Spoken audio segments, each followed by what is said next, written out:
ಮಧ್ಯಪ್ರಾಚ್ಯದಲ್ಲಿ ನಡೀತಾ ಇರುವಂತಹ ಯುದ್ಧದ ಹಿನ್ನೆಲೆಯಲ್ಲಿ ಕಮರ್ಷಿಯಲ್ ಗ್ಯಾಸ್ ಪೂರೈಕೆಯಲ್ಲಿ ವ್ಯತ್ಯಯ ಆಗಿದೆ. ಕೆಲವು ಕಡೆ ಹೋಟೆಲ್ಗಳನ್ನು ಬಂದ್ ಮಾಡಲಾಗಿದೆ, ಕೆಲವು ಕಡೆ ಪರ್ಯಾಯ ವ್ಯವಸ್ಥೆ ಕೂಡ ಇದೆ.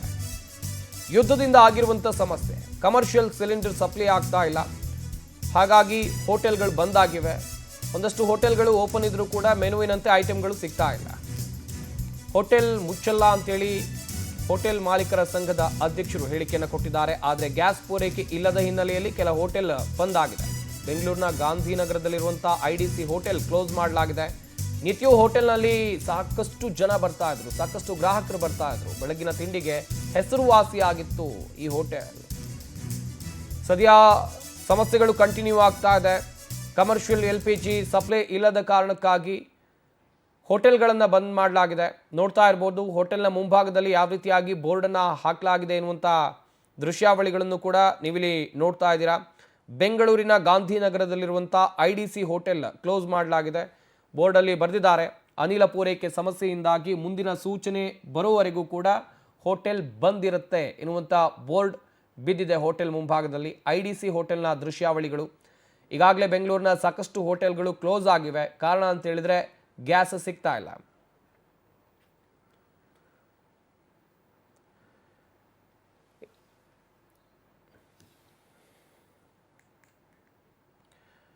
ಇನ್ನೊಂದು ಕಡೆಯಲ್ಲಿ ಹೋಟೆಲ್ ಮಾಲೀಕರ ಸಂಘದ ಗೌರವಾಧ್ಯಕ್ಷರಾಗಿರುವಂತಹ PC ರಾವ್ ಅವರು ಕೂಡ ನಿನ್ನೆ ಮಾತನಾಡಿದ್ರು. ಹೋಟೆಲ್ ಬಂದ್ ಆಗಲ್ಲ ಎನ್ನುವುದಾಗಿ ಹೇಳಿದ್ರು, ಆದರೆ ಕೆಲವೊಂದಿಷ್ಟು ಹೋಟೆಲ್ಗಳು ಬಂದ್ ಆಗಿವೆ ಇವತ್ತು.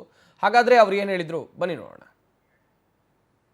ಈಗಾಗಲೇ ಕೆಲವು ಮಾಧ್ಯಮಗಳಲ್ಲಾಗಲಿ ಅಥವಾ ಕೆಲವರ ಮಾತಿನಲ್ಲಿ ಬೆಂಗಳೂರಿನಲ್ಲಿ ಹೋಟೆಲ್ಗಳು ಬಂದ್ ಆಗುತ್ತದೆ ಅನ್ನುವಂಥ ಒಂದು ಪ್ರಚಾರ ಬರ್ತಾ ಇತ್ತು. ನಾನು ಈ ಸಂದರ್ಭದಲ್ಲಿ ಹೇಳ್ತಾ ಇದ್ದೇನೆ, ಬೆಂಗಳೂರಿನಲ್ಲಿ ಯಾವುದೇ ಹೋಟೆಲ್ಗಳು ಇನ್ನು ಮುಂದೆ ಬಂದ್ ಆಗುವುದಿಲ್ಲ. ಬಂದ್ ಆಗಿರುವಂಥ ಹೋಟೆಲ್ಗಳನ್ನು ಮಾತನಾಡಿ ಆದಷ್ಟು ಬೇಗ ಓಪನ್ ಮಾಡಲಿಕ್ಕೆ ನಾವು ಪ್ರಯತ್ನಗಳನ್ನು ಮಾಡ್ತೇವೆ ಸಂಘದ ಪರವಾಗಿ. ಖಂಡಿತ ಸಮಸ್ಯೆ ಇದೆ, ಒಂದರ ಮೇಲೆ ಒಂದು ಸಮಸ್ಯೆಗಳಿದೆ. ಸಮಸ್ಯೆಯನ್ನು ಸುಧಾರಿಸಿಕೊಂಡು ಹೋಗುವಂಥ ಶಕ್ತಿ ಕೂಡ ನಮಗೆ ಹೋಟೆಲ್ ಉದ್ಯಮರಿಗೆ ಇದೆ ಅನ್ನುವಂಥ ನಂಬಿಕೆಯಲ್ಲಿ ನಾನು ನಮ್ಮ ಹೋಟೆಲ್ ಮಾಲೀಕರಲ್ಲಿ ಈಗಾಗಲೇ ಮಾತನಾಡಿದ್ದೇನೆ. ಯಾರು ಕೂಡ ಹೋಟೆಲನ್ನು ಬಾಗಿಲು ಹಾಕಬಾರ್ದು. ಮುಚ್ಚಿದರೆ ಮಾಲೀಕರಿಗೆ ಫಸ್ಟ್ ಇಶ್ಯೂ, ಪ್ರಥಮ ತೊಂದರೆ ಬರುವುದು ಮಾಲೀಕರಿಗೆ. ಎರಡನೇ ತೊಂದರೆ ನಮ್ಮನ್ನೇ ನಂಬಿಕೊಂಡಿರುವ ಕಾರ್ಮಿಕರಿಗೆ. ಅದೆಲ್ಲಕ್ಕಿಂತಲೂ ಹೆಚ್ಚಿಗೆ ತೊಂದರೆ ನಮ್ಮ ನೆಚ್ಚಿನ ಗ್ರಾಹಕರಿಗೆ. ಈಗಾಗಲೇ ಕೆಲವು ಮಾಧ್ಯಮಗಳಲ್ಲಾಗಲಿ ಅಥವಾ ಕೆಲವರ ಮಾತಿನಲ್ಲಿ ಈ ಬಗ್ಗೆ ಇನ್ನಷ್ಟು ಮಾಹಿತಿಯನ್ನು ಕೊಡ್ತಾರೆ ನಮ್ಮ ಪ್ರತಿನಿಧಿ ಸುಷ್ಮಿತಾ. ನೇರ ಸಂಪರ್ಕದಲ್ಲಿ ಜಾಯ್ನ್ ಆಗ್ತಾ ಇದೆ. ಸುಷ್ಮಿತಾ, ಗಮನಿಸ್ತಾ ಇದ್ವಿ, ನಿನ್ನೆ ತಾನೇ PC ರಾವ್ ಅವರು ಹೇಳಿಕೆಯನ್ನು ಕೊಟ್ಟಿದ್ರು.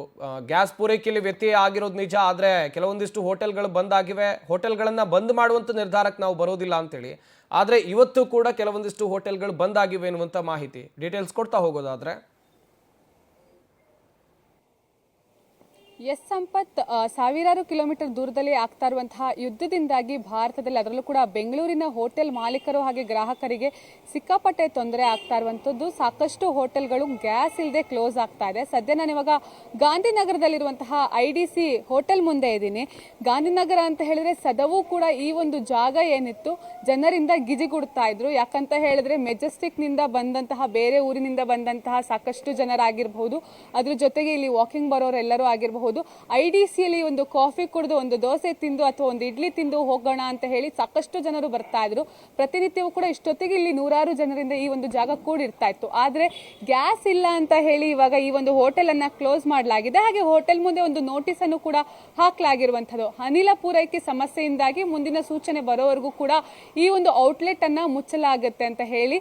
ಸಾಮಾನ್ಯವಾಗಿ ಕೋವಿಡ್ ಸಮಯದಲ್ಲಿ ಕೆಲವೊಂದಿಷ್ಟು ಹೋಟೆಲ್ಗಳನ್ನ ಆ ಪ್ಯಾಂಡಮಿಕ್ ಸಿಚುಯೇಷನ್ ಅಲ್ಲಿ ಕ್ಲೋಸ್ ಮಾಡಲಾಗಿತ್ತು. ಆದ್ರೆ ಇಷ್ಟರಲ್ಲೇ ಯಾವತ್ತೂ ಕೂಡ ಗ್ಯಾಸ್ ಇಲ್ಲ ಅಂತ ಹೇಳಿ ಹೋಟೆಲ್ ಅನ್ನ ಕ್ಲೋಸ್ ಮಾಡಿದ್ದೇ ಇಲ್ಲ. ಆದರೆ ಇದೇ ಮೊಟ್ಟ ಮೊದಲ ಬಾರಿಗೆ ಅನ್ಸುತ್ತೆ ಇರಾನ್ ಇಸ್ರೇಲ್ ಯುದ್ಧದಿಂದಾಗಿ ಹೋಟೆಲ್ ಅನ್ನ ಬಂದ್ ಮಾಡುವಂತಹ ಸ್ಥಿತಿ ನಿರ್ಮಾಣ ಆಗಿದೆ. ನಿನ್ನೆಯೂ ಕೂಡ ಹೋಟೆಲ್ ಮಾಲೀಕರ ಸಂಘದವರು ಒಂದು ಪ್ರೆಸ್ ಮೀಟ್ ಅನ್ನ ಮಾಡ್ತಾರೆ. ನಾವು ಈಗ ಆಲ್ರೆಡಿ ಕೆಲವೊಂದಿಷ್ಟು ಪರ್ಯಾಯ ವ್ಯವಸ್ಥೆಯನ್ನ ಮಾಡ್ಕೊಂಡಿದೀವಿ, ಹೀಗಾಗಿ ಗ್ರಾಹಕರಿಗೆ ಯಾವುದೇ ರೀತಿ ನಾವು ತೊಂದರೆಯನ್ನ ಕೊಡೋದಿಲ್ಲ, ನಾವು ಹೋಟೆಲ್ಗಳನ್ನ ಕ್ಲೋಸ್ ಮಾಡೋದಿಲ್ಲ ಅಂತ ಹೇಳಿದ್ರು. ಆದ್ರೆ ಈಗ ಅಂದ್ರೆ ಅನಿಲದ ಅಭಾವ ಎಷ್ಟರ ಮಟ್ಟಿಗೆ ಉಂಟಾಗಿದೆ ಗ್ಯಾಸ್ ಸಮಸ್ಯೆ ಅಂತ ಹೇಳಿದ್ರೆ, ಹೋಟೆಲ್ ಅನ್ನ ಬಂದ್ ಮಾಡಿ, ಅದರಲ್ಲೂ ಕೂಡ ಈ ರೀತಿಯ IDC ಫೇಮಸ್ ಹೋಟೆಲ್ ಅನ್ನು ಕೂಡ ಕ್ಲೋಸ್ ಮಾಡುವಂತಹ ಸಿಚುಯೇಷನ್ ಬಂದಿರುವಂತದ್ದು. ಮತ್ತೊಂದು ಭಾಗದಲ್ಲಿ ನೀವು ನೋಡ್ತಾ ಇರಬಹುದು, ಬೆಳಿಗ್ಗೆ ಕೆಲಸಕ್ಕೆ ಬಂದಂತಹ ಸಿಬ್ಬಂದಿಯು ಕೂಡ ದಿಕ್ಕು ತೋಚದಂತೆ ನಿಂತಿದ್ದಾರೆ. ನಿನ್ನೆ 3 ಗಂಟೆವರೆಗೂ ಕೂಡ ಈ ಒಂದು IDC ಹೋಟೆಲ್ ಓಪನ್ ಆಯಿತು. ಅದಾದ ನಂತರ ಸಂಪೂರ್ಣವಾಗಿ ಗ್ಯಾಸ್ ಖಾಲಿ ಆಗಿದೆ. ಸೊ ಹೀಗಾಗಿ ಗ್ಯಾಸ್ ಅನ್ನ, ಅದರಲ್ಲೂ ಕೂಡ ಕೆಲವೊಂದಿಷ್ಟು ಹೋಟೆಲ್ ಮಾಲೀಕರು ಆರೋಪ ಏನ್ ಮಾಡ್ತಾ ಇದ್ದಾರೆ ಅಂತ ಹೇಳಿದ್ರೆ, ಕಾಳಸಂತೆಯಲ್ಲಿ ಅತ್ಯಧಿಕ ದುಡ್ಡಿಗೆ ಈ ಒಂದು ಗ್ಯಾಸ್ ಅನ್ನ ಸರಬರಾಜು ಮಾಡಲಾಗ್ತಾ ಇದೆ. ಒಂದು ಗ್ಯಾಸ್ ನ ಬೆಲೆ 1,500 ರೂಪಾಯಿ ಇತ್ತು ಅಂತ ಹೇಳಿದ್ರೆ ಈಗ ಕೇಳ್ತಾ ಇರುವಂತದ್ದು 4,000 ರಿಂದ 5,000 ರೂಪಾಯಿ. ಸೊ 3 ಸಿಲಿಂಡರ್ ಬರುವಂತಹ ಜಾಗದಲ್ಲಿ ನಾವು 1 ಸಿಲಿಂಡರ್ ಅನ್ನ ಕೊಂಡ್ಕೊಳ್ಳುವಂತಹ ಪರಿಸ್ಥಿತಿ ಬಂದಿದೆ.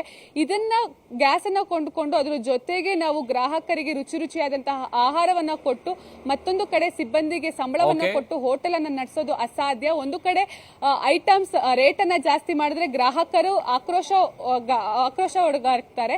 ಅದ್ರ ಜೊತೆಗೆ ಮತ್ತೊಂದು ಕಡೆಯಲ್ಲಿ ಈ ರೀತಿಯಲ್ಲಿ ನಾವು ಅಧಿಕ ಅಮೌಂಟ್ ಅನ್ನ ಕೊಟ್ಟು ಕಮರ್ಷಿಯಲ್ ಗ್ಯಾಸ್ ಅನ್ನ ಖರೀದಿ ಮಾಡೋಕ್ ಆಗೋದಿಲ್ಲ. ಹೀಗಾಗಿ ನಾವು ಗ್ಯಾಸ್ ಇಲ್ಲದೆ ನಾವು ಹೋಟೆಲ್ ಅನ್ನ ಕ್ಲೋಸ್ ಮಾಡ್ತಾ ಇದೀವಿ ಅಂತ ಹೇಳಿ ಅನೇಕ ಮಾಲೀಕರು ಇವಾಗ ಹೋಟೆಲ್ ಅನ್ನ ಕ್ಲೋಸ್ ಮಾಡಿದ್ದಾರೆ. ಕಾದ್ ನೋಡಬೇಕಾಗಿದೆ ಸಂಪತ್. ಕೆಲವೊಂದಿಷ್ಟು ಹೋಟೆಲ್ಗಳು ಪರ್ಯಾಯ ವ್ಯವಸ್ಥೆಯಾಗಿ ಸೌದೆ ಒಲೆ ಆಗಿರಬಹುದು ಅಥವಾ ಕೆಲವೊಂದಿಷ್ಟು ಸ್ಟೀಮ್ ಅಲ್ಲಿ ಕುಕ್ ಮಾಡೋದಕ್ಕೆಲ್ಲದಕ್ಕೂ ಕೂಡ ಮುಂದಾಗಿದ್ದಾರೆ.